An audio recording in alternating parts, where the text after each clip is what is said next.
This grizzly bear is waiting.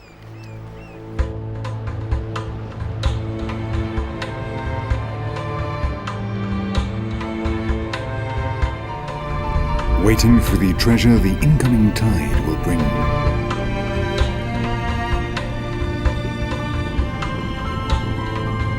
Millions of salmon of several different species are now returning to these Alaskan coasts to reproduce in the same rivers in which they were born.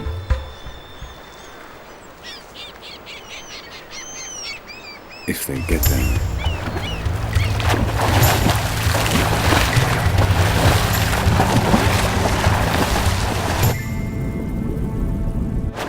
They are the largest brown bears in the world for a simple reason.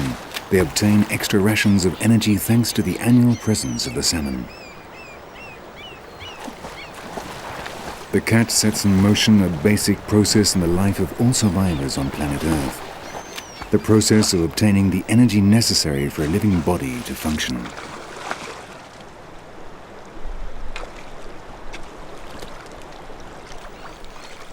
The energy brought by the salmon from the sea will not be used for the purpose it had intended. The meat no longer belongs to the fish. It has become part of the bear.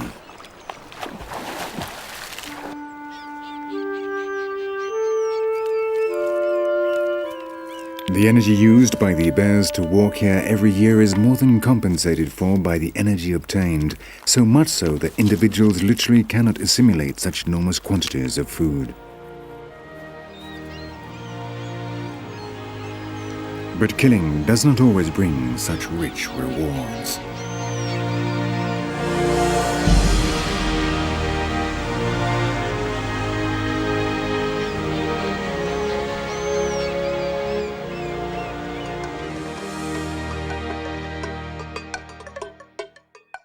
Man, like the animal he is, also forms part of the energy cycle. Man learned how to use the energy of fire, and around the fire his prehensile hands developed a privileged brain capable of inventing the claws of the bear he did not have. But speech was the real motor of change.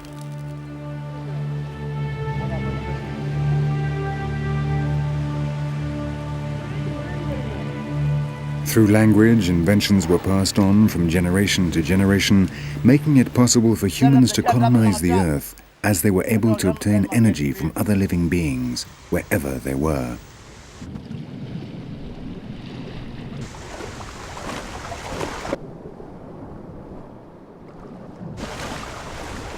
Just as these Australian Aborigines still do in the 21st century, human beings replaced biological evolution with cultural evolution, transforming the accumulation of traditions into the most successful of all adaptive mechanisms.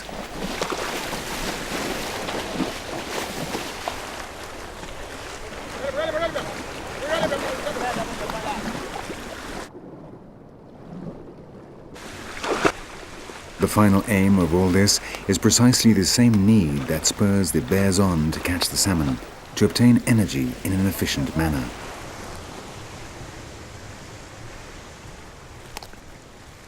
The hunter, having first removed the poisonous sting, proceeds to kill the prey.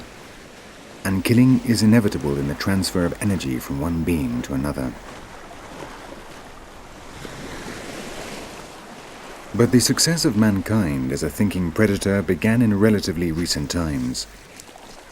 Long before us, other animals honed their hunting techniques, aided by natural selection, a slow but surprisingly efficient process.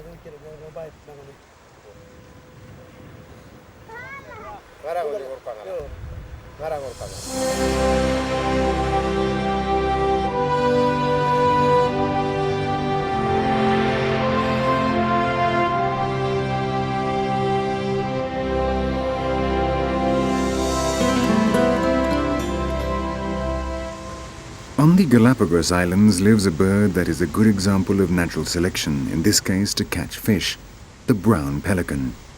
Here, the Pacific Ocean brings fish to this young volcanic coast over 600 miles from the American continent.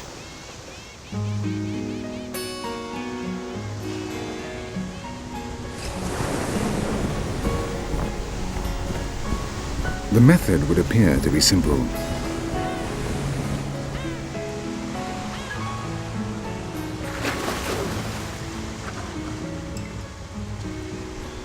But it's a method not all predators can use. First, you have to know how to fly. A bird like this, also equipped with its very own fishing net, can permit itself the luxury of choosing a particular fish.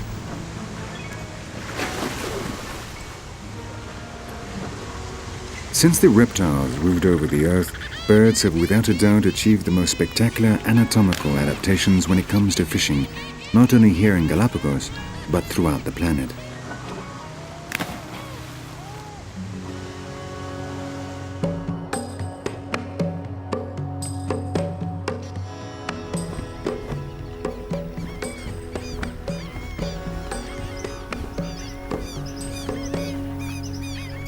Here on the plains of Venezuela, for example, over 20 species of birds fish in the same place, and they are all visibly different. It would seem impossible for any fish to survive such a constant onslaught, but they do, and there is food enough for everyone.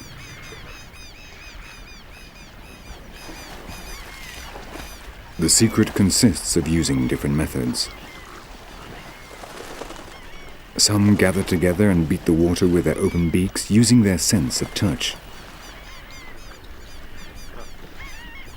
Others work alone. They remain very still, waiting for a fish to move, and then harpoon it, if they're lucky. The final result is always the same, though there are some that use surprising techniques.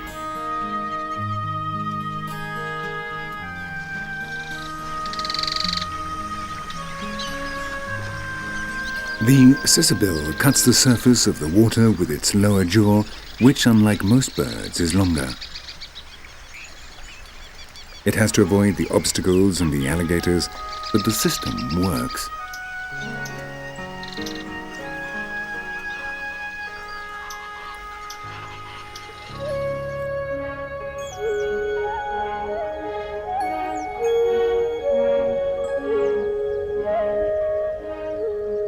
On the other side of the world, in the Celebes Islands, we find a good example of the inventiveness of man in compensating for his lack of wings and a beak.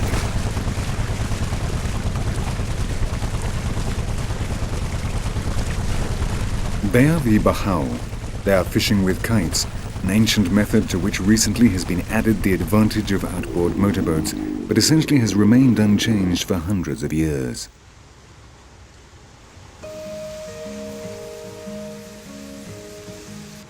The kite rises and the direction of the fishing line changes, warning the fisher of the precise moment when he must haul it in as fast as possible. Now, with a last effort, a large needlefish comes out of the water for the last time.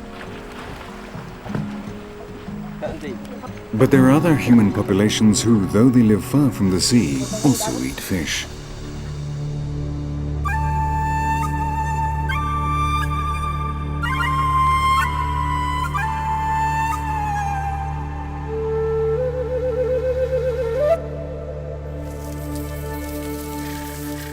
Here on the Guiana Massif in the south of Venezuela live ancient ethnic groups who have inhabited the Amazon forest for over 3,000 years.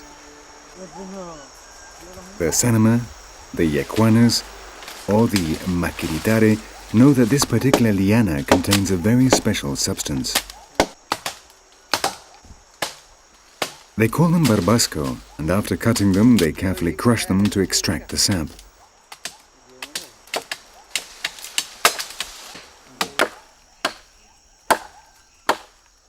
The curious thing about this technique is that over 1,000 kilometers away, the Guaranis in Ecuador use it in exactly the same way. They are two completely different ethnic groups, but they have in common a profound knowledge of the jungle in which they live. Here, their diet lacks mineral salts, and so these two people, essentially hunters, are very glad of the occasional chance to eat fish.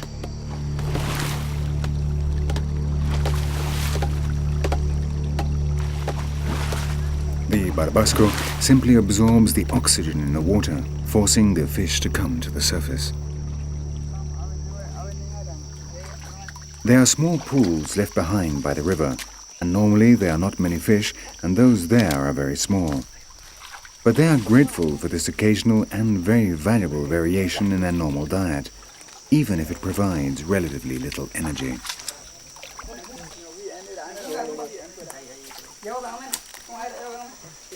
When it comes to quantity, however, it would be difficult to beat another very distant culture.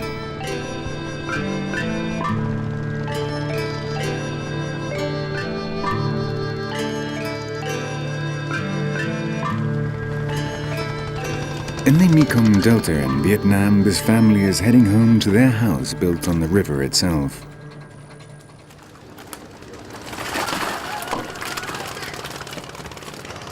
They do not have to go fishing.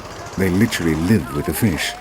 Their houses are fish farms in which the carpet in the living room is in fact a trapdoor giving access to energy.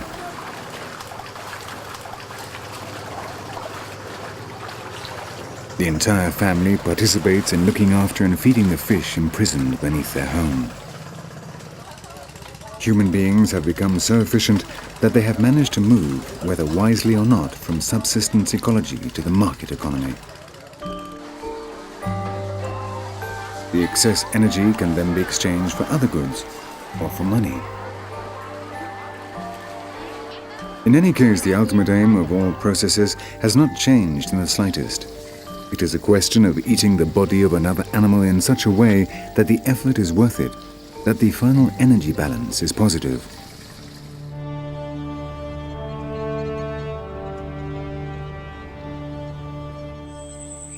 Fishing implies in some way managing to get the fish out of the water, but when the struggle takes place on land, the problem is very different.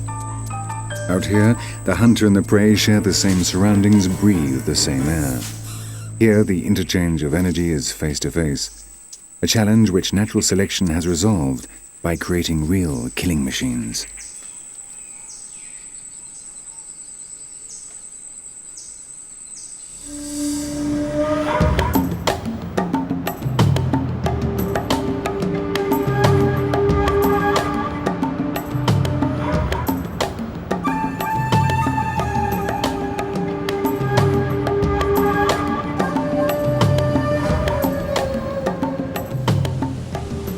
In the Amazon forest live some of the most famous assassins of all. This is a three-dimensional ecosystem. The thin outer branches are reasonably safe, but there is sun and wind, and the food is down below.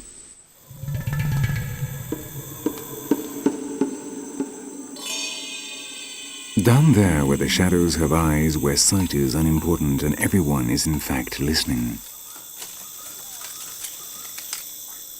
On each branch awaits a feast or death. Everyone wants energy their bodies can use.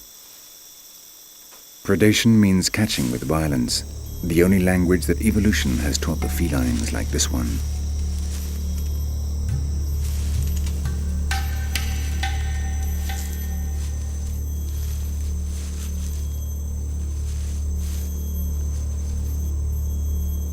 Of all the eyes on its body, only two can see. Remaining absolutely silent, it waits for something to make a mistake, a slight, subtle rustle which will betray the presence of potential prey. This iguana chose the wrong moment to wake from its sleep. The eyes of fear have found him, but he still hopes to remain unnoticed, camouflaged against the ground.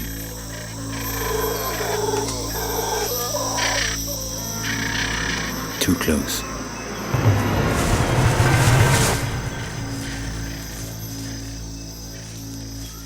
This hunter is an ocelot, but it could be any of the dozens of species of highly specialized predators that live on Earth.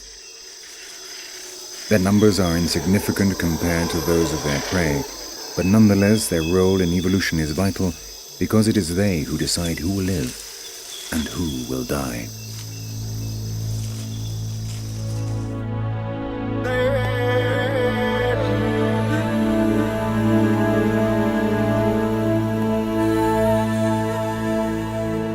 We humans still have one foot in our biological past and the other in our cultural present.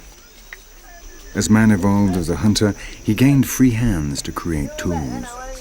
This led to an increasingly large brain, finally making possible the appearance of language.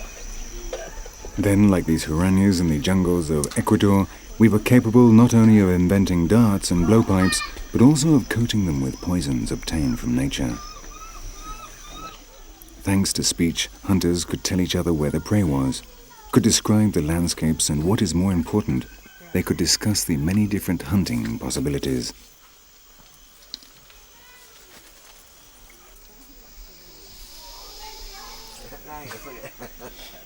Our hands developed in order to grab onto the branches, and our stereoscopic vision arose from the need to measure the distance between one trunk and another. But for some reason we decided to come down to the ground, and when we adopted an erect stance, our hands could be used to manipulate objects. It was then that we became cultural animals.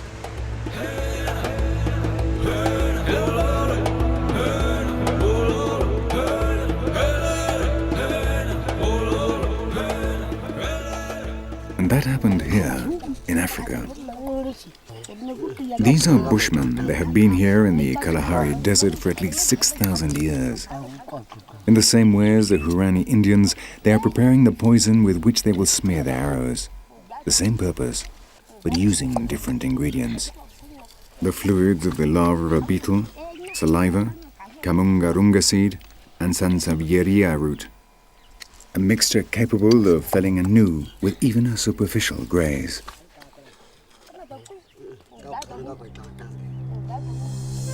Throughout the world, Homo sapiens found a way to kill more and better, which made him the perfect predator.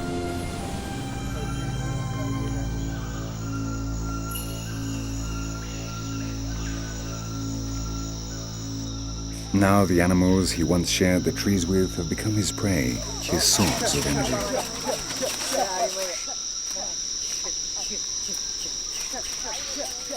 Man hunts in large groups in a coordinated manner with a vast knowledge of the behavior of other animals.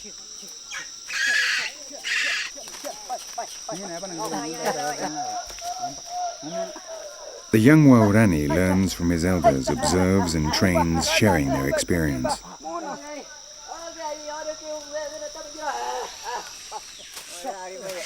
Not even the ocelot could catch a monkey high up in the trees, but the Huarani's blowpipes can launch the poison up into the very highest branches. And what is more, they are silent, so if one hunter fails, the master, the cultural predator, can still shoot.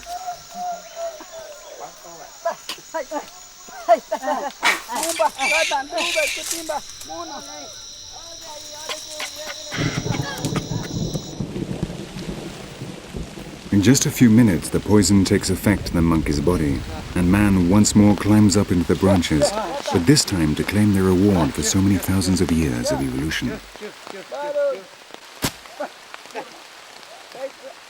Cooperative hunting brought with it other consequences.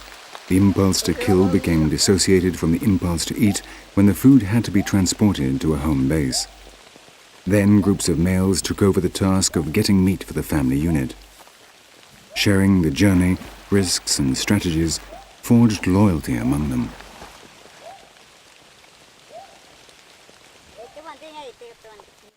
The Huauranes still believe that when they return home, the prey belonged to their wives.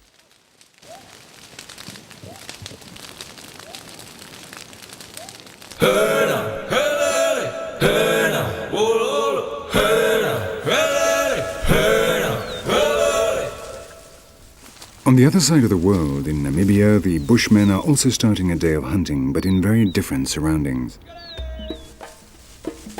On the great African savanna, distances are enormous, smell is virtually useless, and the hunter must rely on sight alone.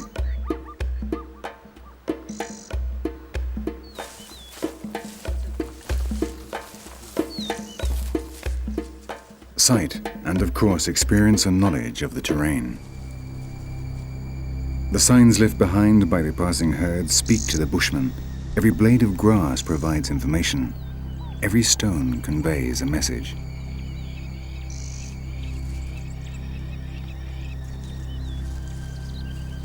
4 hunters represent 4 families, and they need large prey in order to ensure the energy balance is positive.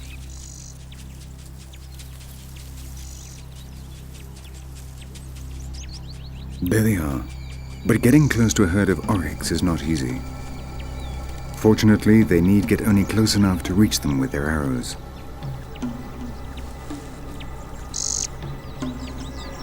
Again, the silence of the arrows is a major advantage. Though the first bowmen miss, the animals do not flee. There is merely a slight commotion. It's simply a matter of waiting until they calm down, then trying again. Now the herd is too nervous. It is time to release the last round of arrows and hope one of them will bring down an oryx. A wounded animal leaves unmistakable tracks while the powerful poison goes to work, killing it.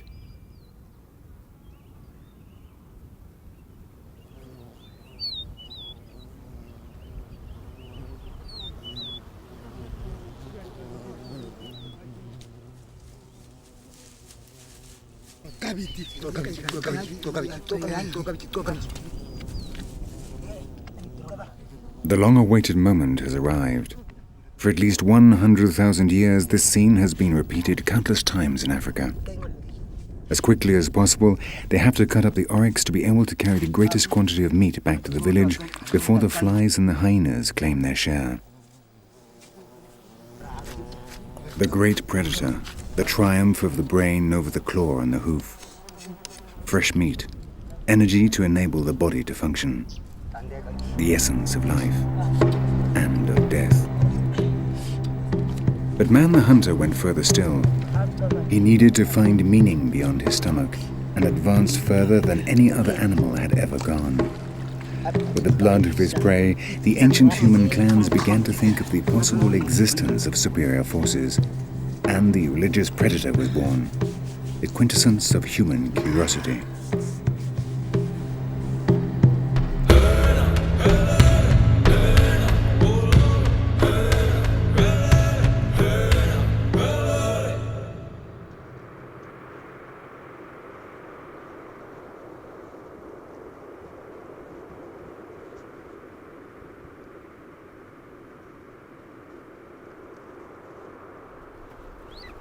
In the frozen mountains of Kazakhstan and Mongolia, there still lives a people for whom hunting is much more than simply getting food to eat.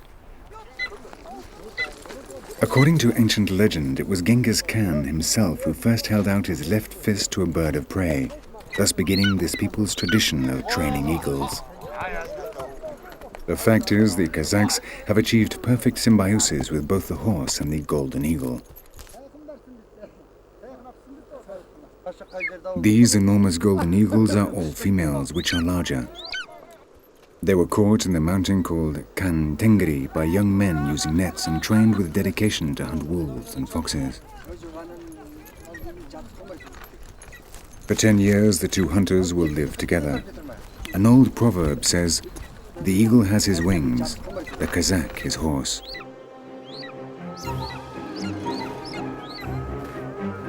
A fox, immediately what for man is merely a dot on the horizon, alerts the visual brain of the eagles when their hoods are removed.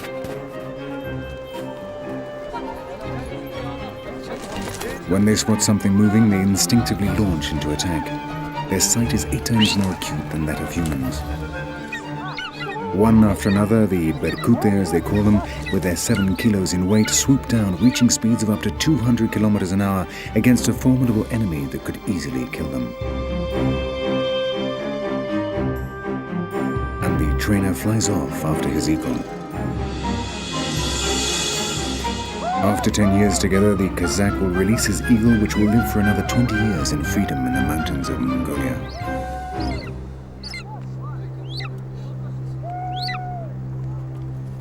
Until then, the two predators will kill together with no reward other than the greatest of all energies, friendship.